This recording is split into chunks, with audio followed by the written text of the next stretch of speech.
Yasodanandana Bhajajana Ranjana Yasodanandana Bhajajana Ranjana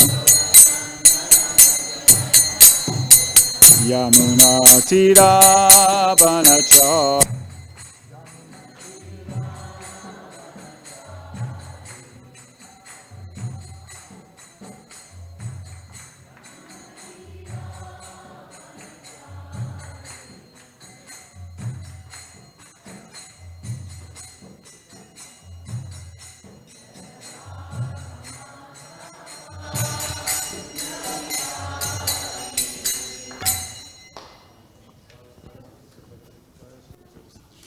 Divine Grace, A.C. Bhaktivedanta Ki Jai, ISKCON BBD Founder Charya Srila Prabhupada Ki Jai, Hare Krishna. Sunday Feast Ki Jai. Okay, we gave up on this thing.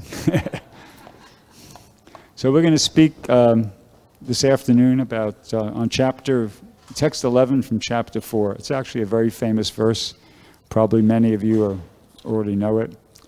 And actually, I'll just chant the Sanskrit invocation. Om Namo Bhagavate Vasudevaya. Om Namo Bhagavate Vasudevaya. Om Namo Bhagavate Vasudevaya.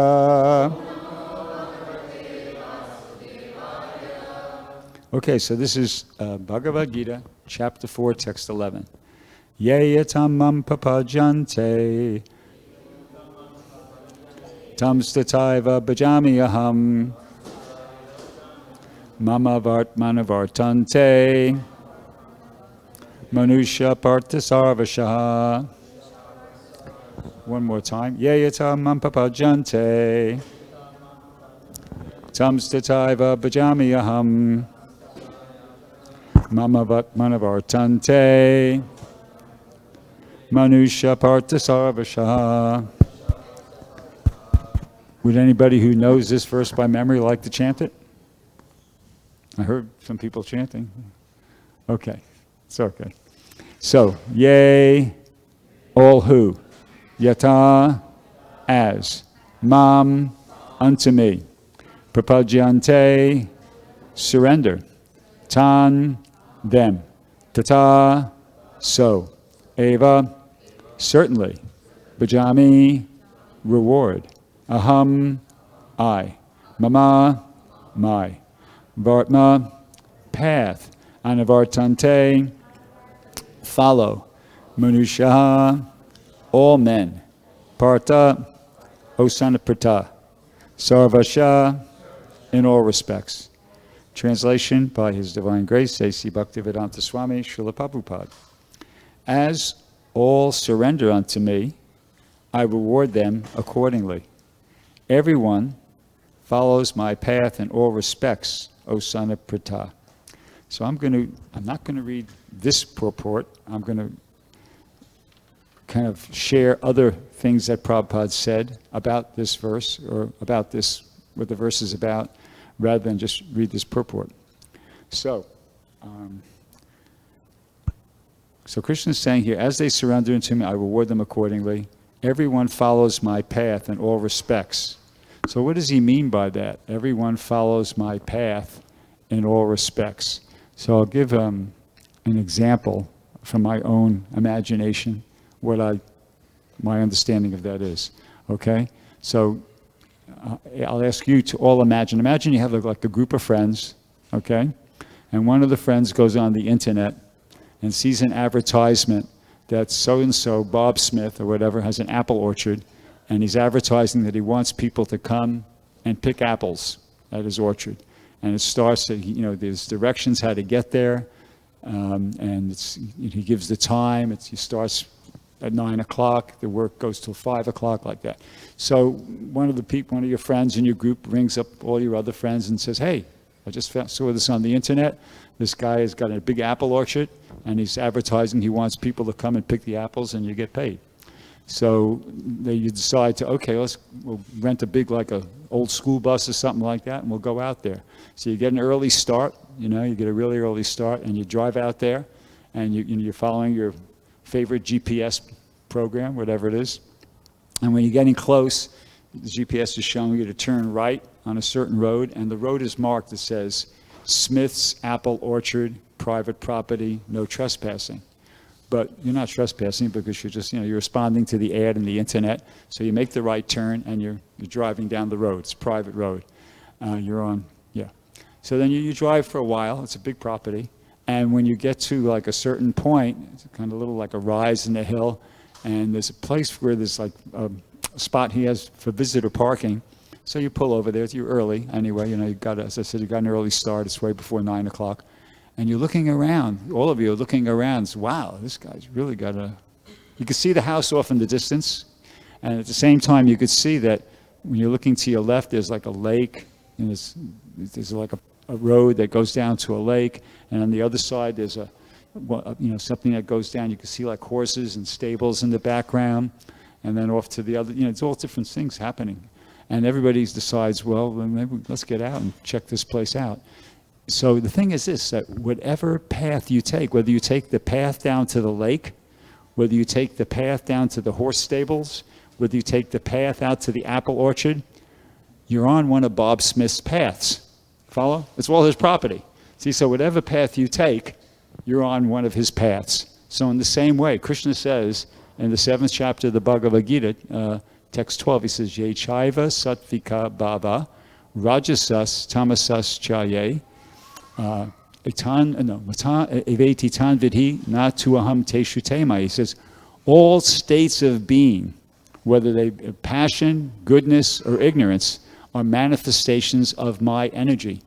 And he goes on to say, I'm not affected by any of them. But the point is that they're all manifestations of Krishna's energy, all states of being. So, thank you. So the idea is, once again, whatever path you take is Krishna's path, because all states of being are just manifestations of Krishna's energy.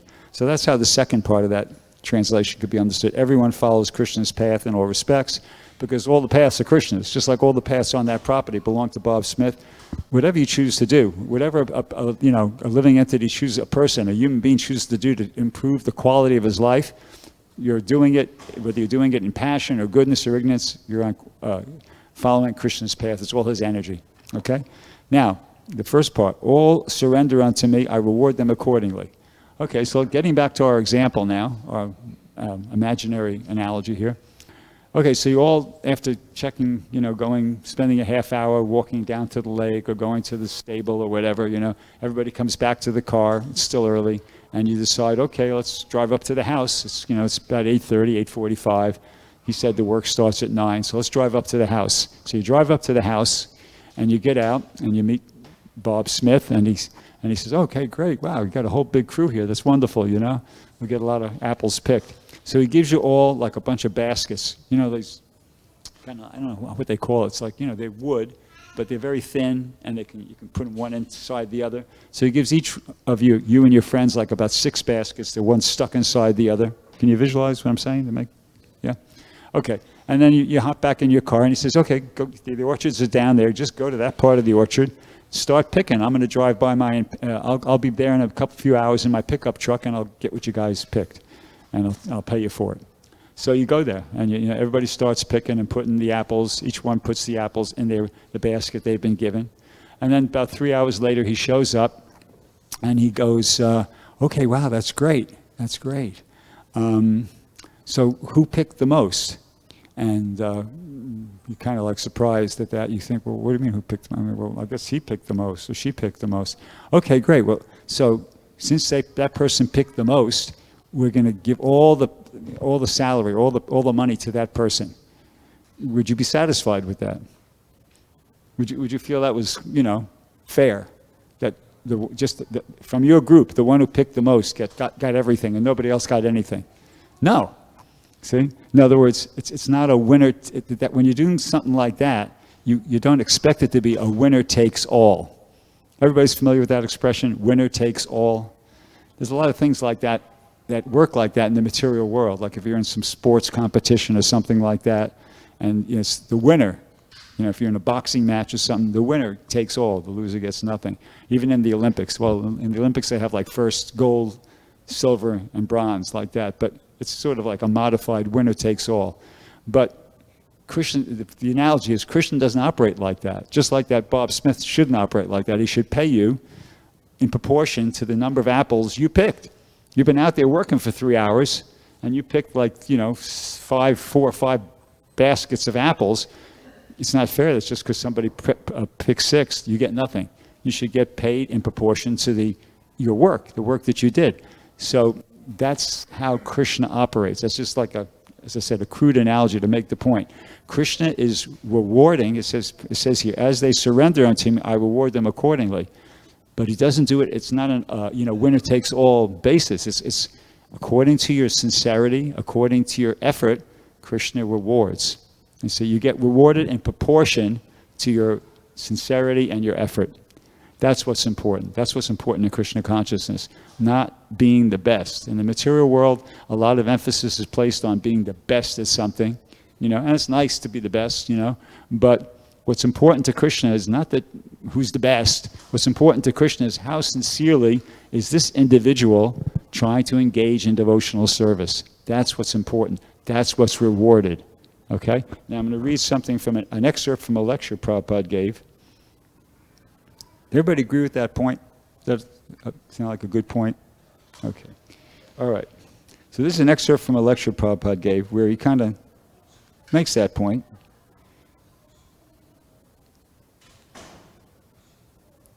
Okay.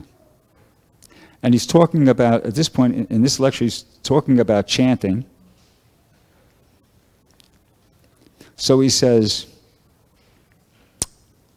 anyone who will stop chanting, he will be a victim of Maya. Always remember it. Therefore we insist, please do not forget to chant at least 16 rounds. That is minimum. The maximum is 300,000. Haridas Thakur used to do that. But Prabhupada goes to say, but we cannot do that. Even we have difficulty completing 16 rounds. We are so unfortunate. Now here it comes. Prabhupada says, but that does not mean that because we are unfortunate, we shall give it up. He says, try your best. 3 times. Try your best. Then life will become perfect. See? So that's the point I was trying to make. That what's important is the sincere effort. Prabhupada's not saying, well, we're so unfortunate, so be the best and then your life will become perfect. No, try. You have to try. We just have to try to engage in devotional service as sincerely as we possibly can. And Krishna will be pleased by that and he'll respond. Now, what exactly should our effort be? Okay, we're saying try. Try what? What are we supposed to be doing? Okay, well, there's a more than one correct answer to that. But a point that Prabhupada made repeatedly in his lectures during the 12 years he was with us was that devotional service, spiritual life, Krishna consciousness, however you want to refer to it, begins with the tongue. And he would say on many occasions, I know that sounds awkward or peculiar or funny or weird. He'd actually make comments like that, but he says, but that's what the Shastra says. And then he quote this verse, Atak Shri Krishna Namadi, Nabhaved Garayam Indriye. Hang on. Sevan Mokhehi Jivado, Swayameva Sparati. And what that means is that Krishna cannot be understood by our material senses, our senses in their present condition. Actually, our senses are, the senses we're using now are actually our spiritual senses, but they're covered by illusion.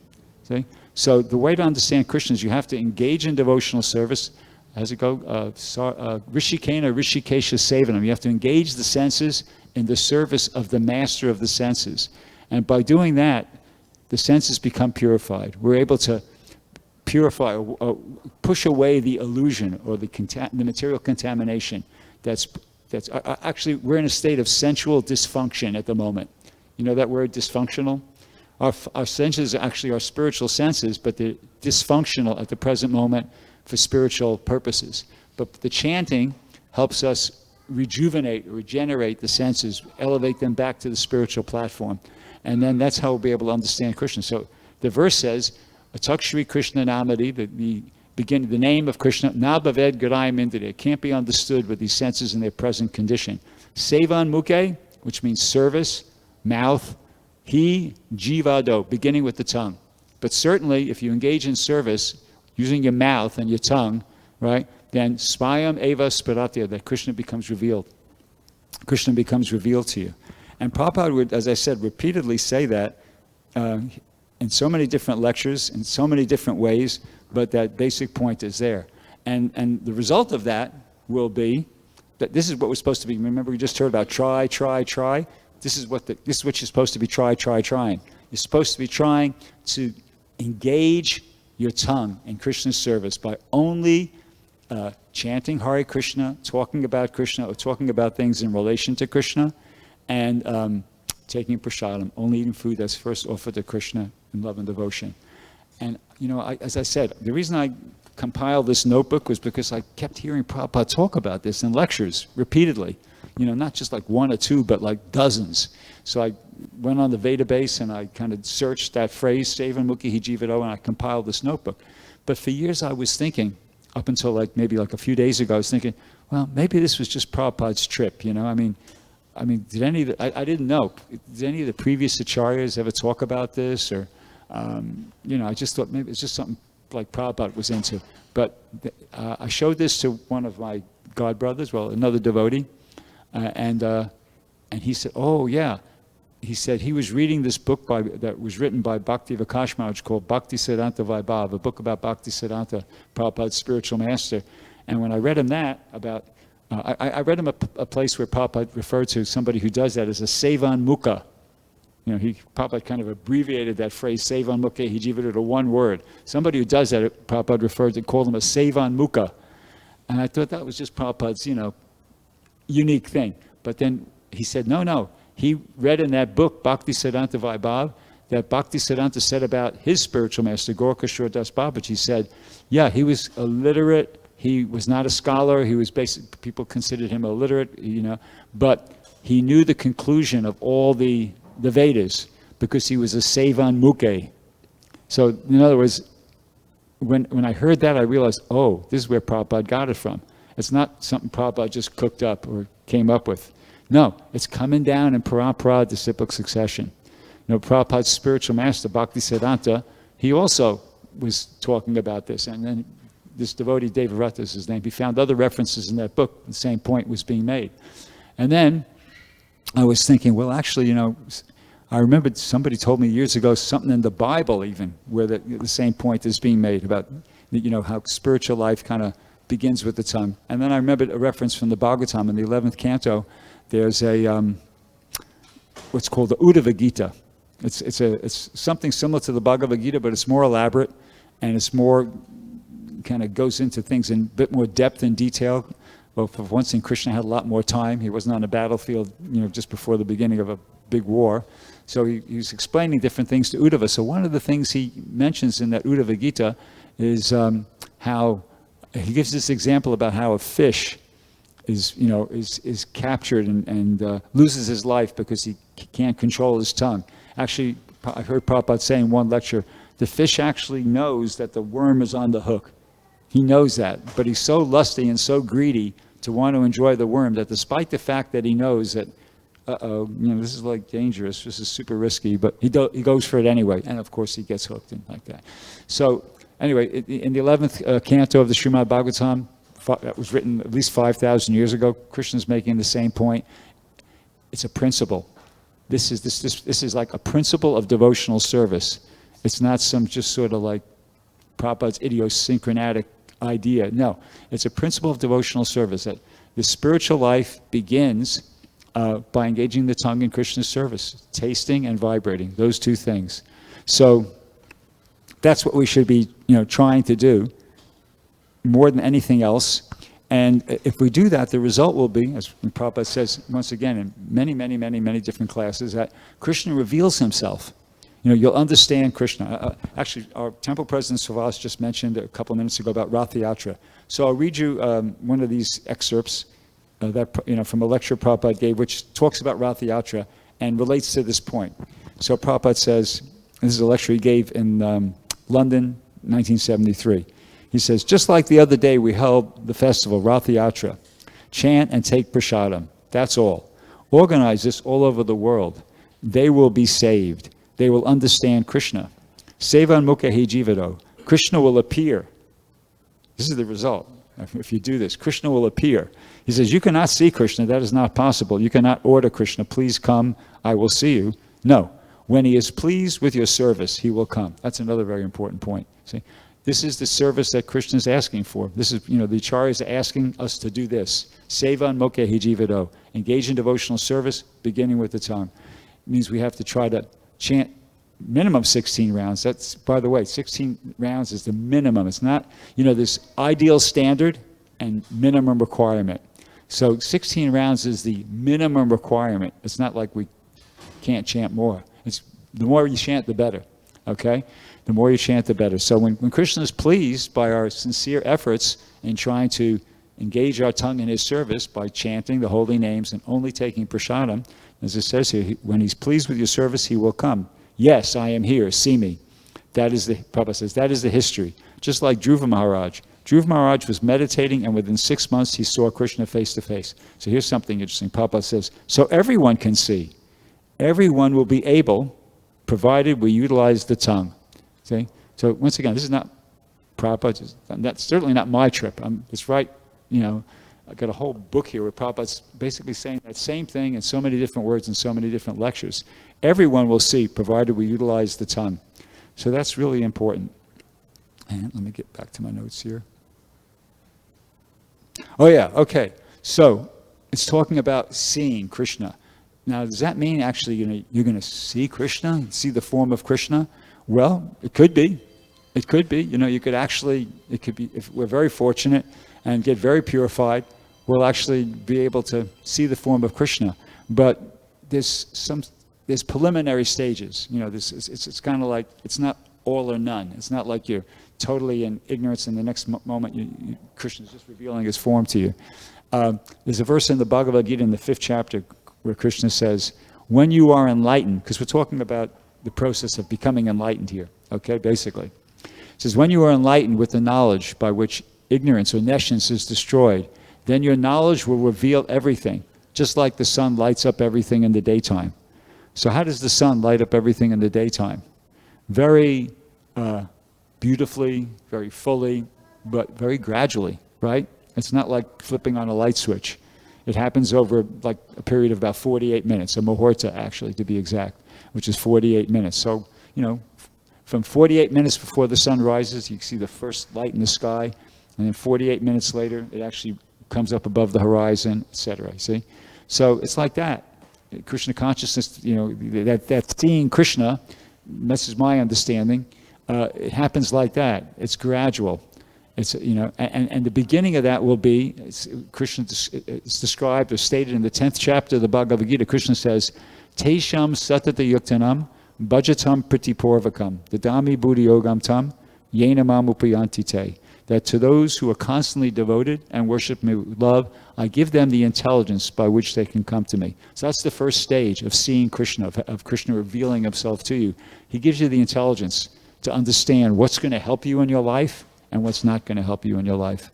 What's favorable devotional service and what's not favorable devotional service. He gives you the intelligence to understand, don't go on YouTube and watch that stupid video that has nothing to do with Krishna consciousness. Just forget it. Just pick up a book, pick up one of Prabhupada's books and read it, or, go on YouTube and watch your Prabhupada memories. You see? You get the intelligence to accept what's favorable and reject what's unfavorable. That's important. That's seeing Krishna. Sorry. That's seeing Krishna. And, that's a start. And that's a very significant start.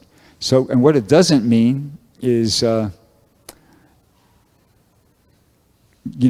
it doesn't mean that we're going to be in a situation where we have to, give up everything material that we have? No, you don't. To make advancement devotional service, you don't have to give up everything material that you have. You just have to learn how to use it in Krishna's service.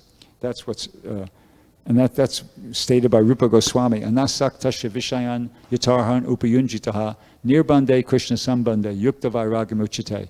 That nothing has to be, well, maybe there might be a few things that need to be rejected altogether, but generally speaking, things don't need to be rejected. You just need to learn how to use them in Krishna's service.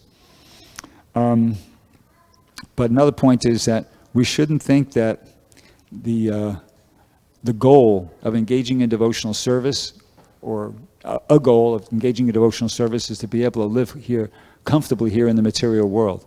No, that's not. The goal is to go back to Godhead. That's the goal, to get out of the cycle of birth and death and go back to Godhead. So we have to, be conscious of that and not be thinking that, because we're going to be frustrated. We'll be frustrated and confused if we're thinking that as a result of my engaging in devotional service, now I'm going to be able to live comfortably here in the material world. No, it doesn't work. You're going to get old. We're going to get sick. We're going to die. Things go wrong. It's not. So we're going to be frustrated and disappointed if we're thinking like that. But it's meant for going back home, back to Godhead. And so to that end, we should be thinking about how can a devotee's mentality, a devotee is thinking, how can I increase my hearing and chanting? How can I increase this process of sevan mukhehi jivado? How can I chant more? How can I be more strict about, offering food to Krishna and only taking prasadam? And reducing eating, reducing sleeping, reducing the material things. That's the program for a devotee. And I want to read you like one verse that this is a very inspirational verse that I found last night or the night before on, it's from the Bhagavatam. This is from the 6th canto of the Srimad Bhagavatam, chapter 2, text 49. It's Sukadev Goswami speaking to Maharaj Parikshit.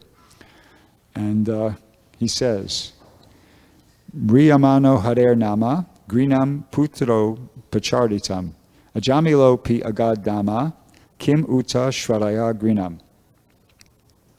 Okay, translation. This is from that pastimes about Ajamil. It says, while suffering at the time of death, Ajamil chanted the holy name of the Lord. And although the chanting was directed toward his son, he nevertheless returned home back to Godhead. Therefore, if one faithfully and inoffensively chants the holy name of the Lord, where is the doubt that he will return to Godhead? And this is Prabhupada's purport, short purport. He says, at the time of death, one is certainly bewildered because his bodily functions are in disorder. At that time, even one who throughout his life has practiced chanting the holy name of the Lord may not be able to chant the Hare Krishna mantra very distinctly. Nevertheless, though, here's a good part. Nevertheless, such a person receives all the benefits of chanting the holy name. While the body, Prabhupada goes, therefore, while the body is fit, why should we not chant the holy name of the Lord loudly and distinctly? If one does so, it is quite possible that even at the time of death, he will be able to properly chant the holy name of the Lord with love and faith. Okay, now Prabhupada says, in conclusion, one who chants the holy name of the Lord constantly is guaranteed to return home back to Godhead without a doubt. See? So that's certainly something that we want, right? We want that. We want to return home back to Godhead without a doubt, right? Is there anybody that doesn't want to return back home, back to Godhead? We all do. And this is the price. It's not a big price. Actually, it says, one who chants the holy name of the Lord constantly. You might be thinking, I was thinking, oh, that's out of reach. You can't do that. How can you chant constantly? But actually, I don't chant constantly, but I'm chanting about like 5-10 times more than I was used to. Just within the last couple of months, I just, combination of circumstances and Krishna giving me some intelligence, I realized, wow, I can chant a heck of a lot more than what I was doing. I used to be one of these people that 16 rounds and then put down the bead bag and that was it till the next morning. But as somehow or another, I was on a trip. I had to do some traveling in an airplane and driving in a car for long distances, and it was just hard to do anything else. So I just was chanting, and I realized, wow, with a bit of effort, You can chant constantly. It's not that difficult. It's really not that difficult. I mean, you just have to put your mind to it, and you can chant. I mean, I was even able to chant in the airplane, which is normally something like I can't do anything in the airplane usually, except for be distracted by all the different movies that are on the screens of the people in front of me. But I just put my mind to it, I just was determined, and I'm chanting, and I was able to do it. At first it was hard, but then, when Krishna saw I was determined to do it, he gave me the energy to do it, So, yeah, that's it. Prabhupada's saying in that purport, the conclusion is that one who chants the holy name of the Lord constantly is guaranteed to return home back to God, without a doubt. Not a big price to pay, considering what's being offered there. That's the supreme goal. That's not a big price to pay. It's doable. It actually is doable. I didn't think so myself, even, to be honest with you, but now I'm feeling, yeah, it's doable. You can chant constantly. You don't have to chant japa constantly. You can chant a bhajan. You can chant like in a kirtan style if it's getting too intense. But you really can chant constantly. I mean, or a lot closer to that than what you might have been thinking. It's not so difficult. See? And let me see if I have anything else I want to share with everybody, and before I kind of wrap up the class here.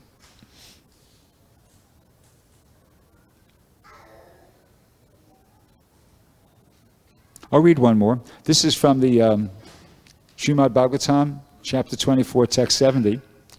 Prabhupada in the purport says, the instruction given by Lord Chaitanya is Kirtaniya Sadahari. The holy name of the Lord should be chanted 24 hours daily.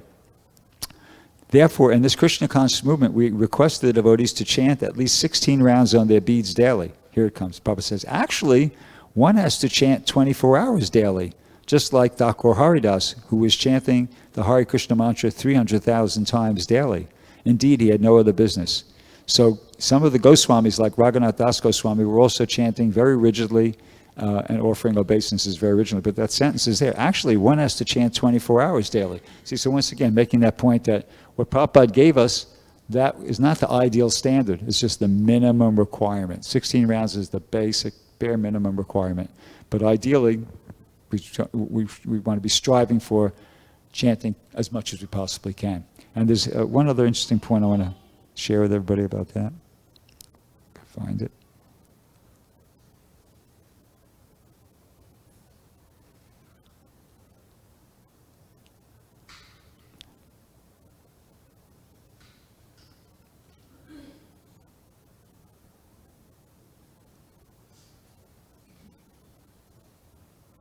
Okay, here we go. Yeah, so it's increasing your chanting is a way to overcome personal problems that you're having.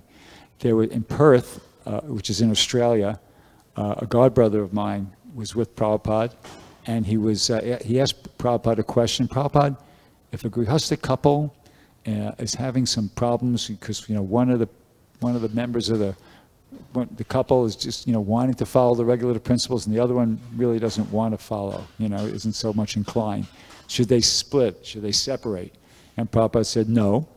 Prabhupada said they should be trained up how to engage in devotional service properly, and then they won't have that problem.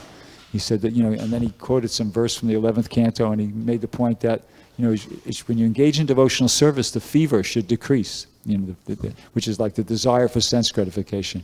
So this devotee, my friend, he picked up on that phrase of Prabhupada that the fever should decrease, and he said, but Prabhupada, what if the fever is not being diminished?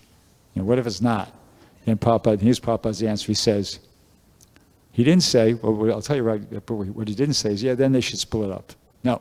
He said, then he should try to chant the Hare Krishna mantra instead of 16 rounds, 64 rounds. That is the way. 16 rounds is the minimum. Otherwise, Haridas Thakur was 300,000. So you have to increase. That is the only remedy. See? So it's the way to go back to Godhead. It's the remedy for all the problems that we have. Whatever problems you have with your mind or this or that, it's the remedy. Let's see if I have any other thing here.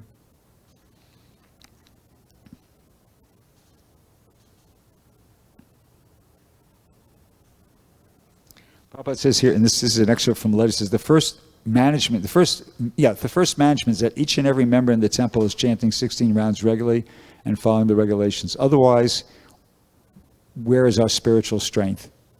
He makes that point. That's the way you get spiritual strength, by chanting these prescribed number of rounds. And I won't be able to find it, so I'll just tell you from my memory. We might think like, oh, Prabhupada's really kind of making, socking it to us here. He's making it hard, but no.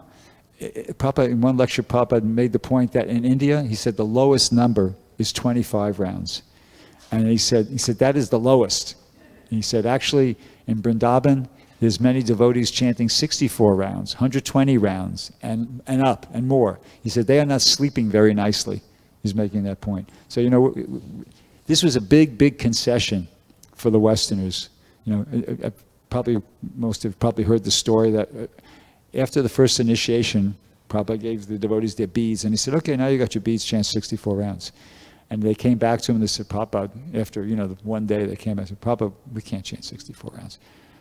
It's too difficult. Prabhupada said, okay, 32. And they came back the next day and they said, Prabhupada, we can't chant 32 rounds.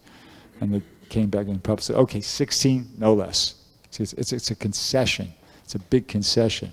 But that was, 55 years ago. So that was 1966. And this is, how many years ago is that? That's 58 years ago.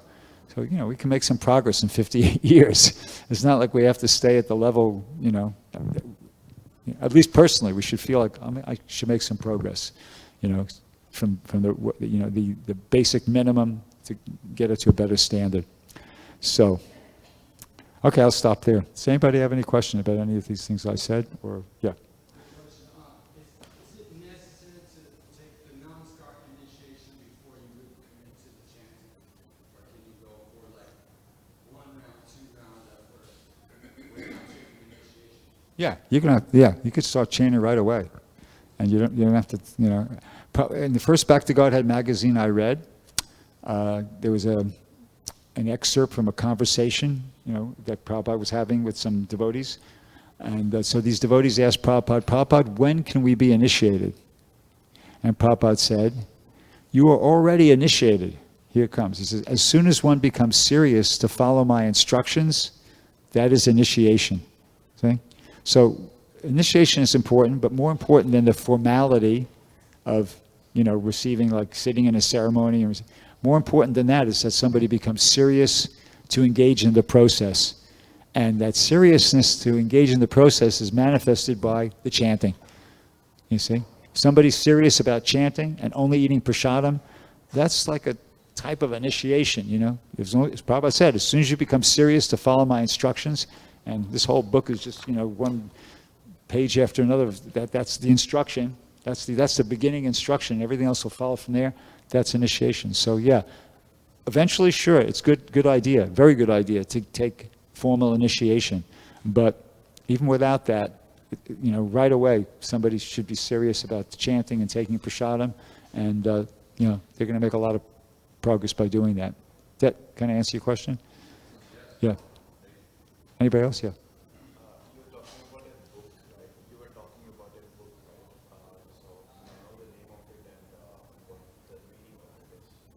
What book? Oh no, this is like how would you say it? Something I compiled. It's different statements Prabhupada made on this one subject, that devotional service begins with the tongue. The tongue has 2 functions. One is tasting, one is vibrating. If you just do those 2 things, then you'll be perfect. Krishna will reveal himself to you like that. And lecture after lecture, from 1966, to 1977, Prabhupada, lecture after lecture, not every lecture, but a lot of times, Prabhupada would make that point. He'd just say it in slightly a different way each time, but he'd make the same point. I mean, look, I'll give you an example. Okay? I'll open at random to a page here, and I'll read you another one, okay? This is to give you an idea. Okay, so Prabhupada says here, he says,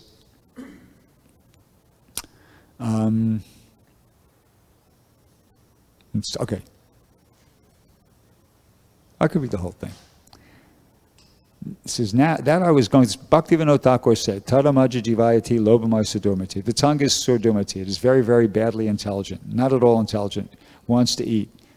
Actually, let me skip ahead here. Yeah, here it goes. In another place it is said, Sevan mukhahi jivato. God realization can be possible. How? if you engage your tongue in the service of the Lord. Here it comes. Prabhupada's going, it is very wonderful. He's acknowledging himself. This sounds strange. He's acknowledging that. It sounds strange. You think of spiritual life is going to begin with your mind. You're going to think it, can get some realization as a result of thinking or maybe seeing, but no. He says the tongue. He says it is very wonderful. People may say, how is that? The tongue has to be engaged in the service of the Lord? Prabhupada goes, yes, that is the Shastric conjunction. Sevan mukha hijivado swayameva spiratira. If you simply engage your tongue in the service of Krishna, then Krishna will appear to you. Swayameva spiratira. That's exactly what that phrase means. He will personally appear before you. And what is that? You utilize your tongue simply chanting Hare Krishna and satisfy the tongue by taking Krishna Prasadam. Finished. Very simple and very easy. So I'll end with one last thing, okay? And then I'll let everybody go. And we'll all take Prasadam. I'm hungry too. When I was in college, I had a bunch of friends. And somehow these friends of mine were into playing chess. Just some became like a fad. They were all playing chess. And I was getting challenged by all my different friends. Come on, hey, my name was Solomon. That's my last name. Hey, Solomon, come on, you're going to play, I'll challenge you at chess. I said, no, because I really didn't know anything about the game. I didn't want to lose, I mean, it's just like if you're challenged to something, you want to be able to kind of hold your own. So they were challenging me, and all I knew about chess was how the different pieces move. I really, I played the game as a kid a couple times, but I really knew nothing about it. But I was being challenged, and I didn't want to get embarrassed. So what I did was, but I could see it was inevitable that I was going to have to play him, okay? So I went to the library, and I got out a book on chess. And fortunately, I guess I just picked a good book, because in this book, it was the person who wrote it was explaining how the secret to the whole game is to control the 4 center squares. And I've kind of researched this since, recently, and he had it right. If you control the 4 middle squares, you control the board, right? And I didn't even read the whole book. I just felt convinced by, yeah, that's it. That's the strategy. Recently, I went on YouTube and I watched a video by a chess champion. He said the same thing. It's definitely a super, core strategy. So I said, okay. I accepted the challenge, and I started playing my friends. So I didn't know, much about the game. I just knew I got to do this. I got to control those 4 central squares with these pieces. So, I'd move, and I'd move really quick because I just was thinking of one thing. I got to control those squares. And my friends would kind of take 5 minutes to figure out their move, and then after they moved, I go, okay, I moved real quick, and they take another 5 minutes, and then I just go, all I was doing was trying to control those squares, and I was winning. I was beating all these guys, and they were going like, what the heck? How Solomon's a genius. No. I just had that inside tip from an expert, and I took it, and I was beating all of them. And they put me against this one fellow who's supposed to be, who's supposed to be considered, Joe Pomeroy, who's supposed to be considered a real genius, And same thing. It was just going, and he was kind of thinking and, sweating and, Eventually, I revealed to them what was going on, and they were, oh, okay, because I felt embarrassed that they, walking around thinking, they were thinking, oh, this guy's really smart. No, so it's the same point. It's an analogy. I'm just making an analogy. It's the same thing. This is the inside word. I got the inside word from that book. Just control those central 4 squares, and you control the whole board. The same thing. This is the same. It's a perfect analogy. Prabhupada and the predecessor acharyas are telling us just control the tongue by doing those 2 things, tasting and vibrating. You control everything. Your whole life, everything's going to fall in place just from doing those 2 things really seriously, really conscientiously. That's the take-home message from this talk. Anybody else have anything they'd like to? Yeah. Well, okay. And this will be the last one then. Go ahead.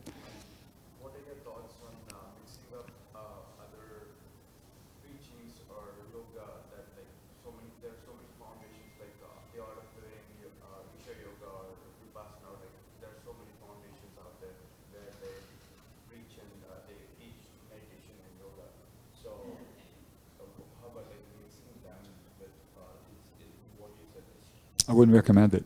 No, because Prabhupada didn't recommend it. Prabhupada gave us this. So we should just follow what Prabhupada gave us. Don't mess around. Mostly it's just mental speculation. You know, they just, who's their authority? Where are they getting? Our knowledge is coming from Prabhupada. Prabhupada's knowledge is coming from Bhaktisiddhanta. Bhaktisiddhanta's knowledge was coming from Gorkashore Das Babaji. Back to Krishna, the Supreme Personality of Godhead. This is authorized knowledge. You see, it's not just, you know, something manufactured in somebody's fertile brain to get, you know, no. This is coming from, you know, originating from the Supreme Personality of Godhead himself. That's what we got here. So my recommendation would be plug in. Just forget about all that other stuff. Just take this and really work it. You know, try to do this exactly. You know, Sevan Mukhi Jivado. Start getting really serious about your chanting. Get really serious about only taking prasadam. And make an experiment. Make a serious experiment. Not like a lackadaisical experiment. Make a serious experiment that I'm going to really try to get serious about chanting and serious about only taking prasadam. Do it for a year. See what happens. Or longer. That would be what I'd recommend. Okay, thank you very much, everybody.